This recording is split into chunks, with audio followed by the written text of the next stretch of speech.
আপনার থেকে 2টা টাকাও যদি কেউ অন্যায় ভাবে মেরে দেয়, আপনি সেই 2 টাকার বিনিময়ে কবুল হওয়া 2000 রাকাত নামাজ পাবেন কিয়ামতের মাঠে।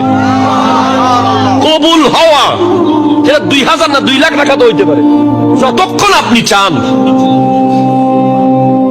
আপনি বুঝতেছেন বিষয়টা?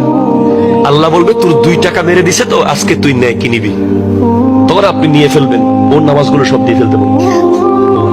যতক্ষণ আপনি চাইবেন ততক্ষণ সে দিয়ে ফেলতে হবে। সারা রাত তাহাজ্জুদ পড়ে যদি অন্য কাউকে দিয়ে ফেলতে হয়, সারা দিন নামাজ পড়ে যদি অন্য কাউকে দিয়ে ফেলতে হয়, সারা দিন ইবাদত করে যদি কিয়ামতের মাঠে সব দিয়ে ফেলতে হয়, তাহলে কি করলাম, কি করলাম? এজন্য এই কথাই হাদিস যদি বুঝেন যে আমার নবী বলেছেন কিয়ামতের মাঠে এমন কিছু মানুষ থাকবে যারা এত অসহায় হয়ে যাবে যে দেখবে যে কিরে আমি 20 বছর এক ওয়াক্ত নামাজ